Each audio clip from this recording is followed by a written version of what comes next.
I want to talk about voting.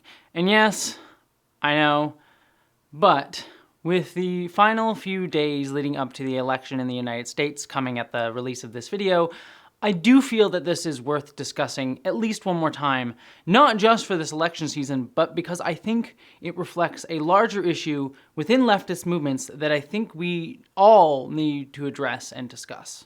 And that's who I'm speaking to with this video, by the way, to other leftists who potentially have conflicted feelings about voting for Kamala, or who are more overt about saying if you vote for Kamala, you are voting for supporting the American system of oppression, imperialism, colonialism. I will say that I am going to briefly touch upon the liberal perspective, the one that insists that any critique of Kamala before the election will benefit Donald Trump, or to those who love Kamala but are deeply afraid of Donald Trump. And I will get to that at the very, very end of this video, so skip to this time code if you're curious about it, but it's not going to be my main focus or the people who I'm mostly talking to for the bulk of this video. Instead, who I want to speak to is any of you out there who see any vote within the American system as endorsing actively a structure that is rooted in white supremacy and enabling systemic harm regardless of the party that you vote for or the party that gains power. Who also believe, and let me say I agree with this point, that overt fascism under Trump or systemic oppression under establishment Democrats like Kamala both ultimately serve the wealthy upper class. And the reason I want to talk to those folks is I want to try to explain my point of view, as well as to those of you who are in a similar situation wrestling with voting or not as I am, because I want to try to explain my point of view as someone who is voting for Kamala, but who also hates this system, while also trying to provide empathy for your position, and explain why I find this entire discourse to be corrosive to all of us, not just in the short term, but in the long term of the goals that we hope to achieve. I am not here to yell, argue at, or belittle anyone, only to explain and try to start a good faith conversation. So to do that, first off, let's establish where I stand and where I think most of us can agree upon. Trump's fascist platform is clear: the blatant racism, white supremacist rhetoric, and his willingness to exploit the system where it benefits him for personal power while ignoring or dismantling any elements that oppose him. He's pledged support for Israel's war crimes, promised to further restrict trans and queer rights, leading to overt death indirectly and directly in our community, and plans to target immigrants even more aggressively than he already has and this country already does, as we've already seen very clearly in places like Springfield. In Springfield, they're eating the dogs, the people that came in. They're eating the cats. They're eating the pets of the people that live there. His appeal as a candidate, for the most part, is to those for whom the white supremacist and colonial hierarchical attitudes in this country have been so normalized as to seem commonplace, naturalized, and inherent, as well as to those who see him as an outsider to the status quo that has continually failed them, when in truth, he's really just the embodiment of the system gone completely to its natural extreme endpoint. Kamala, on the other hand, represents the status quo. A status quo that is increasingly leaning towards the fascistic end of the spectrum due to the Democratic Party's consistent, weak-willed appeals to right-leaning centrists rather than embracing left-wing ideals, because doing so would require them to confront the inherently oppressive nature of the American system. Despite claiming to be tough on Israel, Kamala has also echoed the rhetoric of Israel's right to defend itself, the justification that Israel uses to perpetuate its genocide of Palestinian civilians.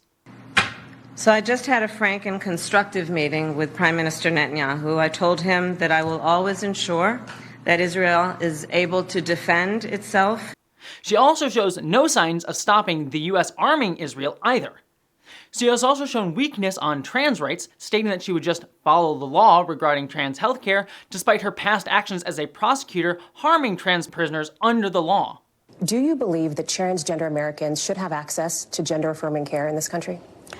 I believe we should follow the law. I recently just did a whole video on that, by the way. Her policies in the past also as a prosecutor have disproportionately impacted low-income people of color, and I wouldn't be surprised if she would continue making policies like that if she got the office of president. She has also currently taken up surprisingly more overt militaristic rhetoric than as typical for a Democrat candidate, celebrating the US military as, quote, the most lethal fighting force, rather than adopting the more typical liberal platitude of the military simply fighting for freedom. As Commander-in-Chief, I will make sure America has the strongest, most lethal fighting force in the world. showcasing again how the Overton window has further shifted right. To my mind, Kamala embodies a system working as intended, a system that is built on white supremacy, colonialism, imperialism, and heteronormativity, and allowing it to continue doing so while justifying it with phrases like the slow arc of justice or I'm just doing my best, these are the institutions. While she herself is a biracial woman of color, a symbol of success that I understand is meaningful to many biracial folks, that symbolism is often used for its tokenistic appeal to an American establishment, one that basically argues, hey, if you pull yourself up by your bootstraps, you too can one day achieve the American dream of becoming the world's most powerful war criminal, regardless of your identity. Her appeal lies with those who believe the system can be reformed, fixed, or with those who see her as the lesser of two evils. She may be bad, but she's not as bad as fascism, right? She's the carrot to the stick. Both sides uphold this system. One is more overtly dictatorial, the other systemic, but both are natural results of the American neoliberal system working as intended, exemplified by how they're the leading members of their parties. The argument as I see it generally, and there is more nuance to this that we'll get to in a bit, against voting at all or even for a third-party candidate is that because they both represent this system of oppression, and especially in light of the dire situation of the ongoing genocide by Israel of Gazans that America is abetting, that a vote for either of them is a vote approving of this system. By engaging with it, and especially if Kamala wins, she can point to the number of votes that she got as evidence of support for her broader agenda, even when in actuality, many who voted for her might actually not support a broad range of her projects. And also, many believe that the argument of pushing her further left is basically a non-starter because once she has power, she'll just institute an agenda that will uphold the status quo while maybe giving nominal concessions that won't change the broader issues. In the face of the growing vocal sentiment of right-wing fascism and white supremacy that has been further normalized in this country, she is perhaps even more apt to continue to appeal to the right wing and go further totalitarian rather than even nominally progressive. And on all those points, I basically agree. And I think most of you would probably agree with me on these points as well, at least those of you who I'm actively talking to. Liberals who want to support Kamala more earnestly, I promise I will address your point of view at the end of this. But if we agree on these points, why am I voting for Kamala? Well, the answer is, I'm a white trans woman living in a liberal state. And while that may sound like me admitting a desire on my part to uphold the status quo because it's benefiting me, it's not. It's me recognizing the reality of my situation. For me, personally, the choice between Kamala and Trump is not immaterial to my day-to-day life. I'm a trans woman who currently does have access to healthcare, though it is incredibly expensive and hard to manage as a self-employed person living in an expensive state where getting an appointment can take up to 4 freaking months. Yes, I am currently dealing with that now and it's honestly kind of freaking me out a little bit, but I do have access and it is affirming healthcare to me. I can see doctors who are, generally, aware of trans issues, have no problems treating even non-trans related health concerns that a trans person may have, and prescribe me hormones. Hormones that are not only crucial for my mental health, but physically necessary, especially considering I've had bottom surgery and I can't produce these hormones as easily on my own anymore, and going off of them could cause serious harm. Trump, on his first day in office, would actively work to gut these rights. He wouldn't care at all about what I or anyone else has to say. He's a white supremacist dictator, plain and simple. Kamala, on the other hand, while she has shown a willingness to write off trans people and trans healthcare to appease right-wing rhetoric, likely wouldn't actively attack my rights immediately. I might even get a full 4 years of rights protections out of her. Who the hell knows? Neither of these are great options for me, admittedly. In fact, they suck ass. But there is one that is clearly better for me. It makes sense for me to vote for Kamala because doing so would give me a longer window to access necessary healthcare, which is not a trivial concern to me. It is deeply important to me. And this is a choice faced by many trans and queer people, like my fiance, as well. And a vote for Kamala also isn't immaterial for many cisgender women, trans men, and AFAB non-binary folks either, given that Kamala is significantly better on abortion rights as well. Now, to be absolutely fair, I'm not saying that this is the case for Black, Indigenous, Brown, and or poor trans women who often face more discrimination and have less access to non-discriminatory healthcare. It's not the case for many trans people in red states where healthcare is denied flatly to them. It's also not the case for many Black folks who can't access abortion either. And I recognize that as a white trans woman in a blue state with a self-employed job and the ability to pay for my own healthcare, I have a privilege that many of them don't. So the question becomes, does this make me a bad person for voting for Kamala then? The argument would go, at least as I see it, well, you're voting with your privilege, so yes. You're voting to uphold the status quo that benefits you. But, to my mind, when we talk about privilege, it's not about inherently having power over others. Privilege is a recognition that in our hierarchical society, some of us do not have to deal with certain struggles that others do.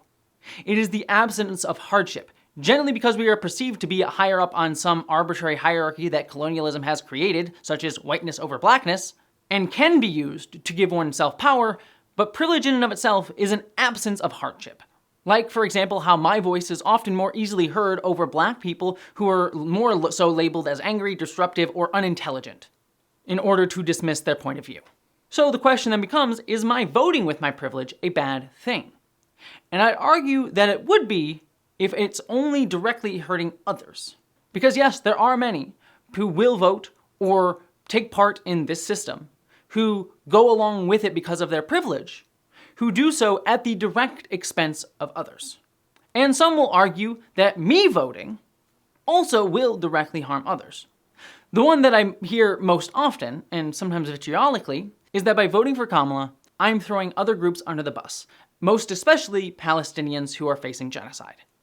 It's argued that because I'm voting with my privilege for someone who, yes, will support Palestinian genocide, I am thereby showing active support for her and also genocide.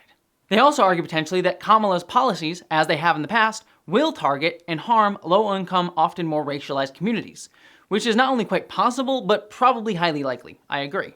But here's the thing. From my perspective, my vote for Kamala won't stop the genocide. And my not voting for her won't stop it either. My abstaining won't stop it either too. Whether it's Trump or Kamala, and realistically those are the only two who have a shot at winning, both will support the genocide. If this were a matter of me choosing my safety over the continuation of a genocide, then yes, fuck me, that would make me terrible. But in this case, my vote is pretty much immaterial to that outcome. Moreover, again to my perspective, my vote isn't directly at odds with BIPOC, immigrants, or others whose situation won't drastically change under a Kamala or Trump administration, or might, like mine as a trans person, be better under Kamala than under Trump, even if far, far from good. So, if you understand my perspective on this, where I come from personally, where I am, not saying where you are, where I am, why wouldn't I vote for Kamala if it can benefit me and harms no one else directly, at least not more so than my abstaining would? My material conditions are on the line, and that matters to me. And I don't think, as we'll get to later on in this video, that it's irrelevant to others, even those who are in more danger than I am. And I would also point out, and this is something that I used to argue in the past, but I have changed my mind on over the years, that my voting isn't even harm reduction. Harm reduction is a rhetoric that can be used as a way to argue for people to actively supporting a politician who people think will do less harm, which I actually do think is harmful, given that that energy could go elsewhere. I personally don't think that anyone should waste their energy or time canvassing for, donating to, doing phone banks for, or any other active support for Kamala. That energy is better spent helping your community more directly. All I'm advocating for is that because it is safe for me and takes me less than 5 minutes to do, 5 minutes that I probably would have spent doing something else immaterial, voting is not corrosive to my time or energy to do other more important organizing. This is not ubiquitously the case, by the way, given many voting laws have targeted marginalized communities, so that is a calculation worth noting and one that is again another privilege I have. So that's my perspective. And why, to my mind, it makes sense for me to vote. However, I want to also briefly look at the other perspectives on why people would choose not to vote, who are also someone who would broadly agree with all my points earlier in this video about Kamala and Trump. First and foremost, I understand and do not begrudge those who are similarly oppressed, regardless of either candidate who would win, who choose not to vote. I don't judge or begrudge a Muslim American, for example, for choosing not to vote. Many of them see Islamophobia reflected in both candidates as well as their parties, and who also see the continual murder of people like them, perhaps even their brothers and sisters, being abetted by America. I also understand someone like an indigenous American who has faced centuries of genocidal actions, both militaristic and systemic, from the US government, for not wanting to engage in its system of colonial oppression in any way, shape, or form. And by the way, this is a great article for that point of view. I'd highly recommend reading it. For many marginalized folks, their material reality won't change under Kamala or Trump in any meaningful way. And also, many of them have undergone much more direct, sustained violence from the state, and have every right to want to say, fuck it. I also understand folks who have been disenfranchised through ridiculous laws meant to target them, who would rather spend time helping their community over trying to deal with the bullshit of trying to get back on the voter rolls. And I empathize with all of these positions. And the only argument that I can really make to that position is it matters to me and people like me if you do vote. But I also completely understand if they don't. And on top of that, what right do I have to demand anything from them or hold any choice not to do something like that against them, given their community's history and situation? Conversely, though, there is another perspective here. There are those who have much more privilege than I do and don't have much at stake under either Trump or Kamala. Many cis, upper to middle class, straight-passing white dudes who are leftists will, frankly, be relatively fine regardless of who wins. I'm not saying that they don't care or aren't worried about fascism or are bad people or anything like that. But what I am saying is there isn't something as immediately at risk for them like abortion rights or access to affirming healthcare. To many of them, they can afford to say it doesn't matter who wins and choose not to vote. Because to them, it will not make a difference. And they would rather wash their hands of the entire situation because they see the system as corrupt and awful. And honestly, I understand this point too. If you don't have anything at risk, why engage with a system you know is harmful? Why waste time voting when you could be doing more meaningful material work elsewhere? And I get that. In fact, there's a YouTuber who I deeply admire and love his work and actually support him on his Patreon, Anarch, who articulates this exact perspective well in his video, even though he doesn't look at it necessarily through the lens of privilege. And I completely agree with him in his stance. But my counter-argument to these folks specifically is kind of similar. Vote to help me, someone who is at risk and could benefit from your vote, which, to my mind, won't directly harm others, and does not take a lot of your time and energy. And if it would, then that I understand more deeply. And I will say, I would be disappointed if they didn't, and hold a frustration towards them for their lack of allyship in a way that I wouldn't hold towards a Muslim or indigenous American, for example, who would choose not to vote. But I would also understand their point of view and their choice. And that's what I want to end on, because I want to be very clear in this before we get to the rest of this video. All of these viewpoints, and all the ones that kind of fall in between them, are valid if we understand the perspective from which they are coming from. It is the danger of not recognizing the validity of these perspectives and where they come from that leads us to what I actually want to talk about. Because I want to highlight what this dynamic that I have just articulated between all of these perspectives creates within leftist spaces. It's a dynamic deliberately created by the mechanisms of the state, enticing, at least in this case, mostly white queer people to engage with it, while encouraging others to opt out. This then introduces a point of contention and tension within leftist spaces, one where people within our groups will have different incentives to do different things. This dynamic is why we see people within leftist spaces arguing for or against voting for Kamala, even if they all hate Trump more. The disagreement, exacerbated by the ongoing genocide, becomes heated, and leads to dehumanization and infighting. It creates a situation where people, often in their frustration at seeing what they see as people supporting a state that they believe causing harm, starting to yell at women, queer people, or trans people who do choose to vote for their own material safety and reality, saying, "You support genocide because you're voting for Kamala." In reality, though, many of us, and people like me, are making a difficult choice, recognizing that our vote won't make a direct material impact on the situation in Gaza, but might provide slightly for our immediate safety. What this then does is allow queer and trans people to become targets for ostracization within leftist spaces. And misogyny and transphobia will play a significant role in how these conversations unfold. I am not saying that anyone who criticizes Kamala is a transphobe or a sexist, or anyone who criticizes a queer or trans person is a bigot.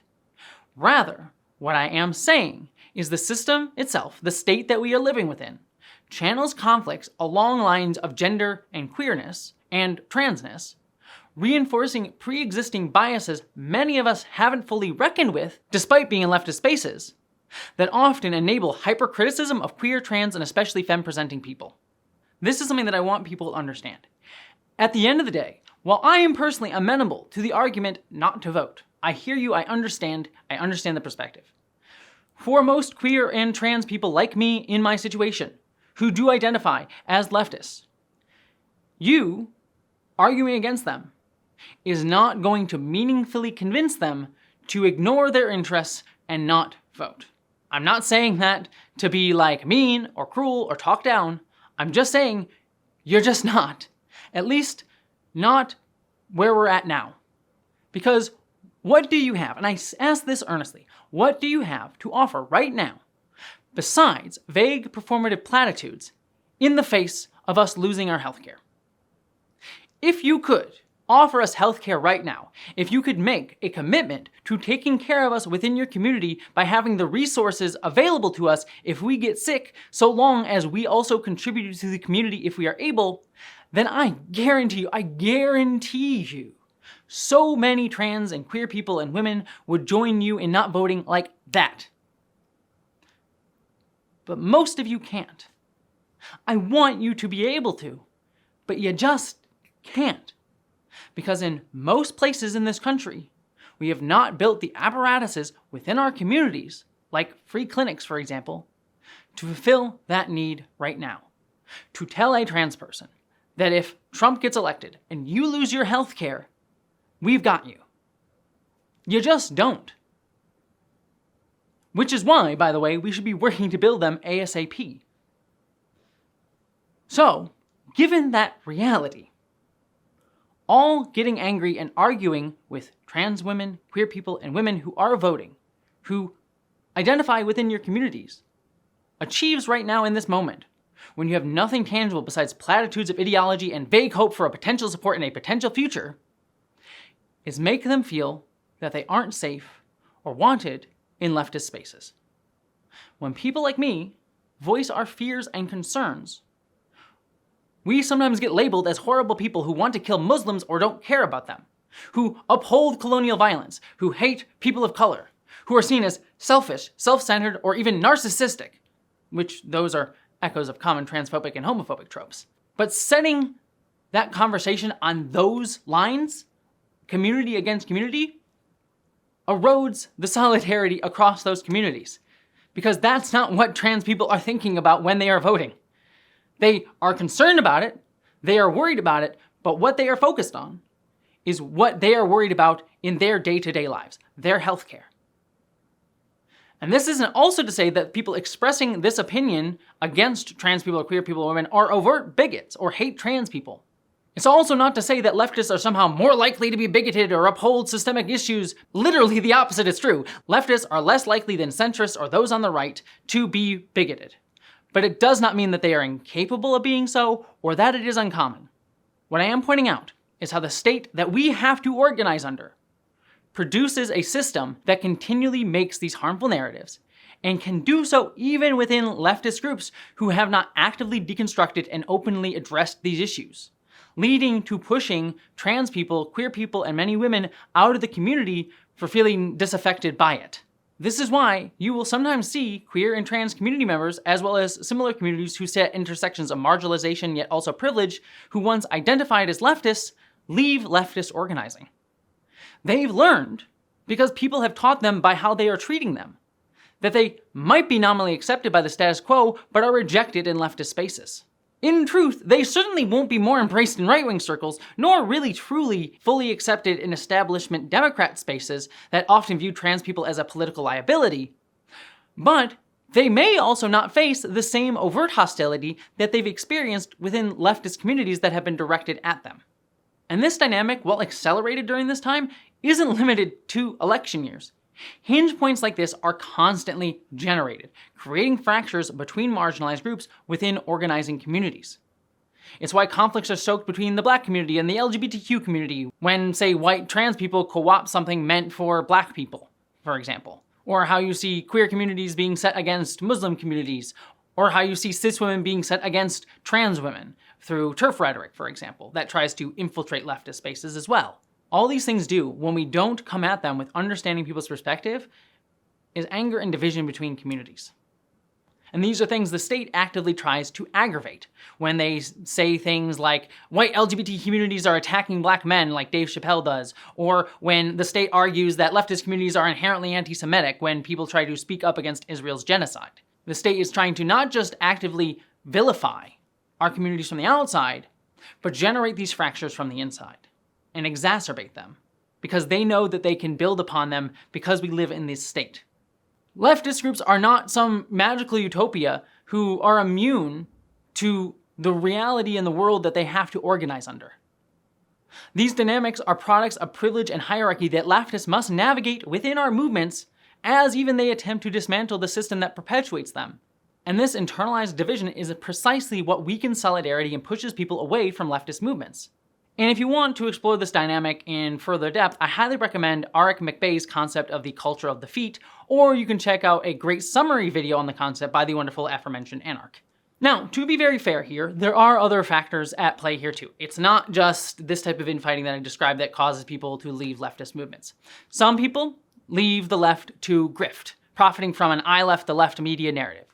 Some others have deeply internalized self-hate and are willing to acquiesce to the status quo because they hate themselves, because of their marginalized status.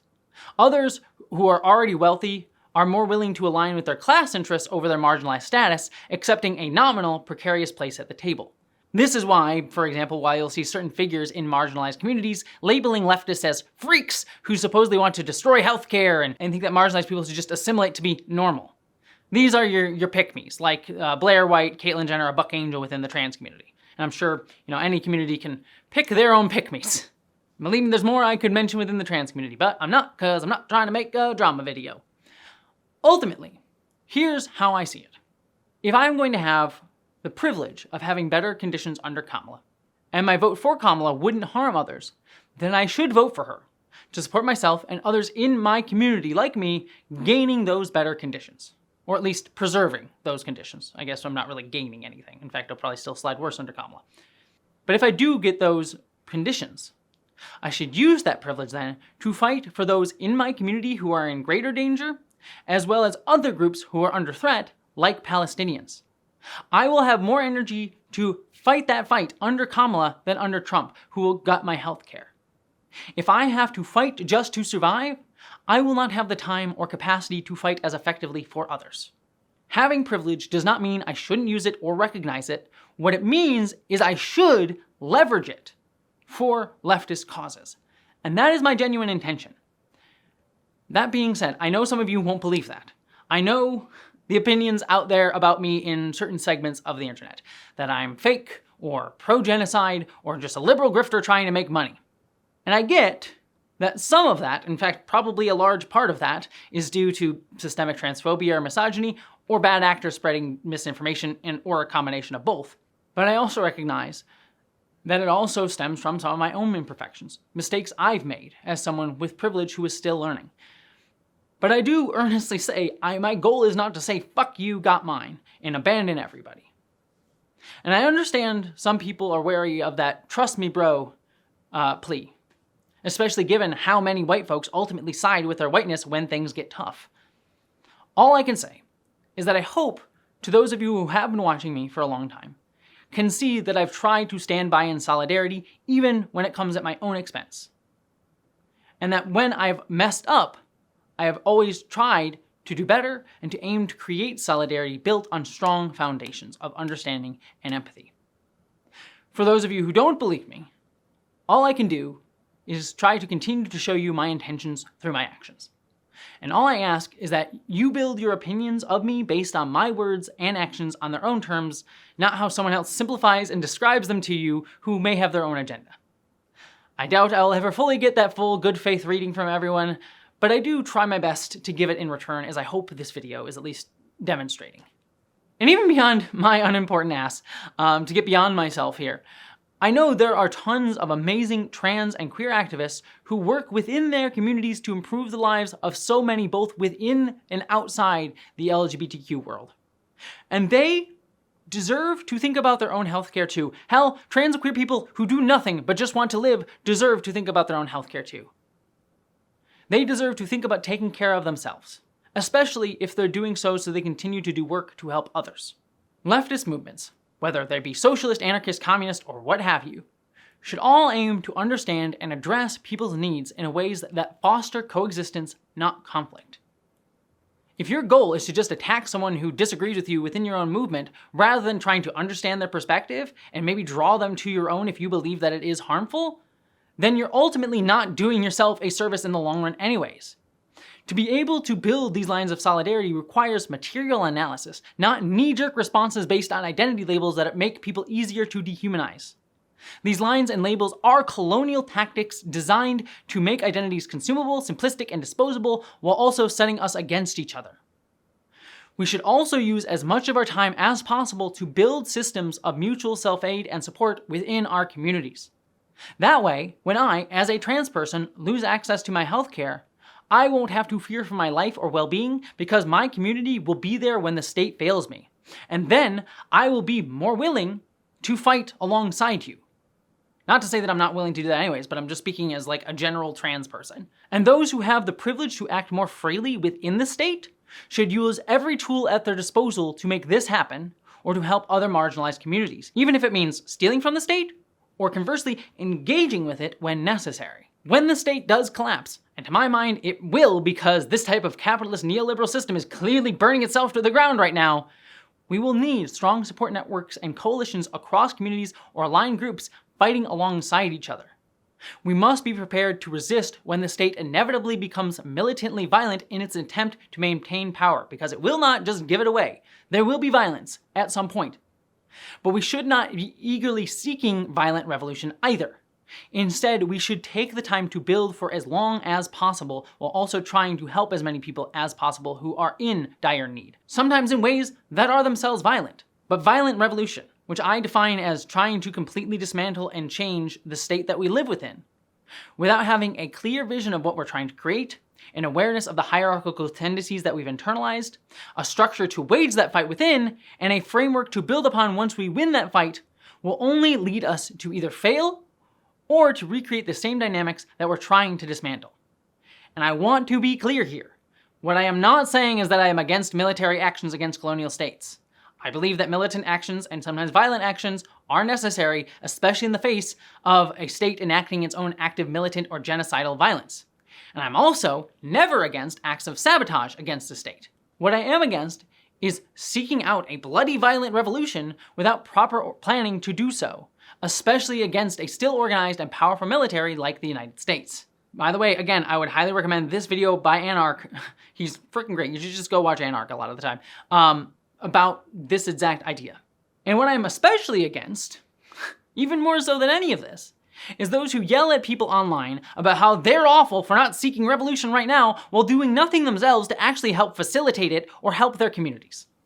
To those of you who commented on my videos or talked about me in other places on the internet about how I support genocide because I'm voting for Kamala, or to those of you who've done this to others voting for Kamala, I want to ask an earnest question. What does yelling at trans women, queer people, or women online that they support genocide when they stated that they do care about Gaza but just want to think about their health care actually gain you?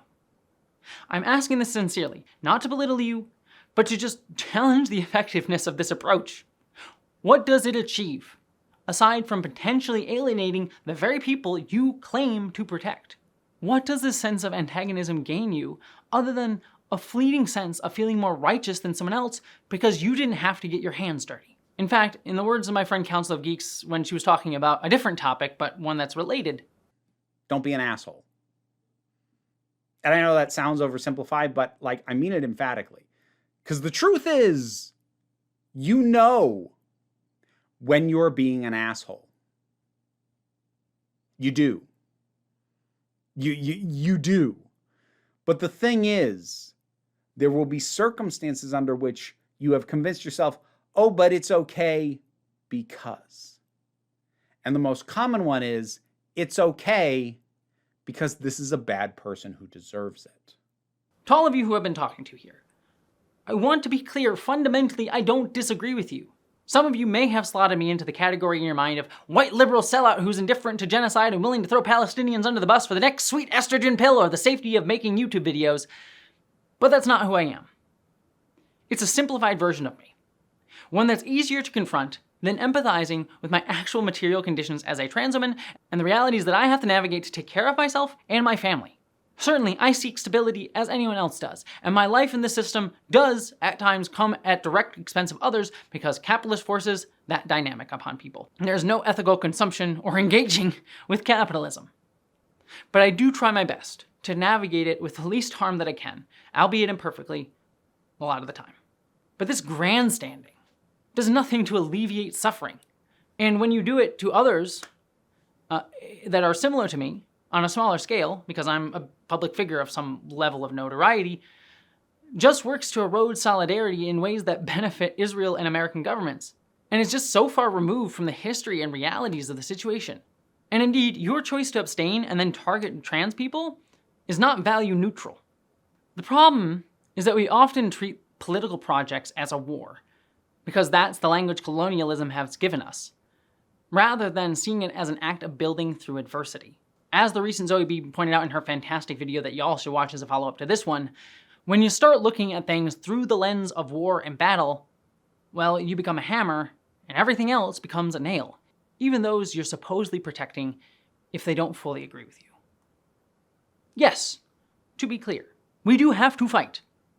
Then there are plenty of Nazis, TERFs, fascist cops, but I repeat myself, to stand up against and beat. But the goal isn't fighting them. The goal is to build solidarity and community that supports one another, not at each other's expense, as imperialism would say is just common sense or necessary.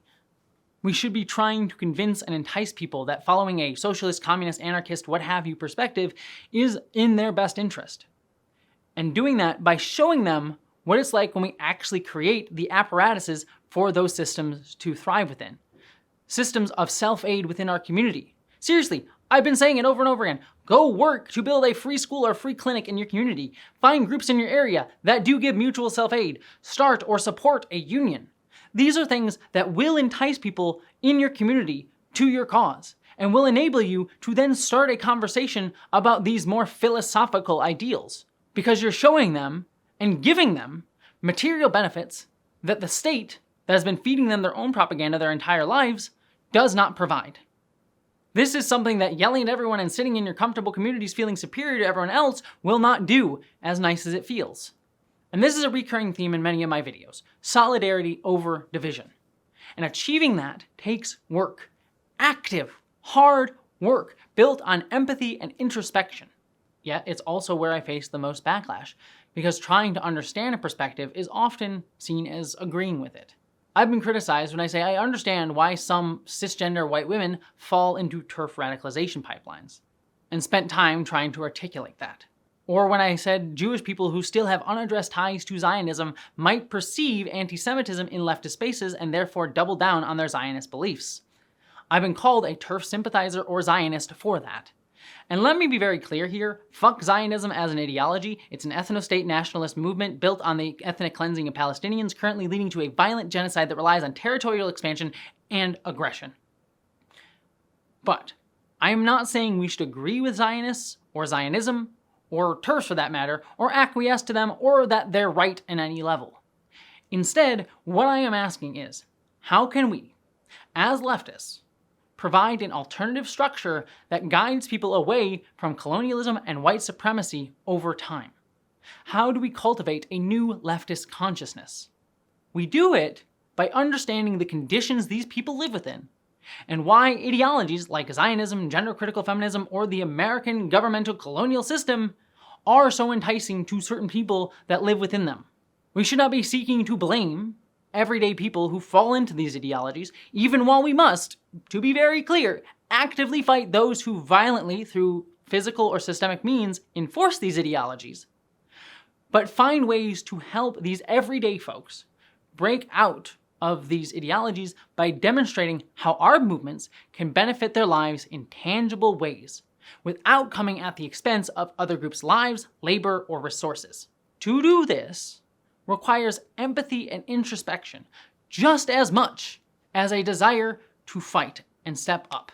You don't get to save everyone at once, as much as I wish we could. Leftist spaces often struggle to confront their own dynamics, preferring to believe they're immune to replicating hierarchical structures simply because they understand that transphobia, misogyny, anti-Semitism, racism, or Islamophobia or other bigotries exist. But some groups often overlook how these issues manifest in subtler, systemic ways that can be replicated in microcosm if we don't look at them directly, and not just in forms of overt hatred like I hate Jews, I hate Arabs, I hate trans people, or I hate women. And if you can't recognize that, if you can't do the introspection to recognize when maybe you uphold that or believe that it might be possible within your groups to create systems that systemically reinforce it, then your political projects will be doomed to remain entirely ideological and insular. I have seen so many groups break apart because they refuse to look at their own biases while demanding complete perceived purity from their members, especially those who live in marginalized communities who cannot keep things so simple. If our goal is to dismantle oppressive structures, we must stop playing by their rules or thinking with their mindsets. We need to build new systems that actively challenge colonial thinking rather than perpetuating it within our own movements. Solidarity within leftist groups, even when strategies conflict, should be grounded in empathy and a recognition of our shared struggle, because not everyone is going to go about that struggle in the same way. It is complex, multifaceted, and often uncomfortable work. We must engage with each other in ways that foster real, material change, not just performative opposition. That's where I'm ending here, but I did want to quickly address the liberals that I promised to talk to earlier. This is going to be very brief, but I'm voting for Kamala. If you've seen the video, you understand my reasoning. So the question I have to ask you is, why are you attacking me? Earnestly. That's an earnest question. I understand that you are afraid that voicing critiques against Kamala might disincentivize people from voting for her and risk a Trump victory, which is terrifying. It's an understandable fear. I feel it too. But consider a few things. Consider that my voice might actually resonate with leftists. Even if I'm not shouting, "Yay, Kamala is great, just ignore everything that we hate," I am asking people to vote. What more do you want from me? Because that uncritical enthusiasm or asking me to shut up about my concerns is not something that I can provide you. Your energy is better spent elsewhere. Maybe use that energy that you would have spent worrying over me instead on groups in your local community who you can help. The next thing I would ask you to consider is that if you truly believe in reform and the potential for the system to work and be fixed, then you should understand that Kamala's job is to listen to her constituents to understand how to do that reform, how to fix the system. I have every right to argue for what my needs are, as well as alongside those in my community for our needs together. It is not my job to stay silent so she can't hear my critiques that could lead to change. It is her job to listen. So if she ignores my fears, then it becomes pretty clear she's not interested in trying to represent me as an American citizen. That's not my fault. It's hers. And so I leave you with these questions to explore on your own time. What does that tell you about her commitment to trans people? And what does it tell you about our so-called representational democracy? I think answering both those questions earnestly may lead to larger questions that I think we both want answers to.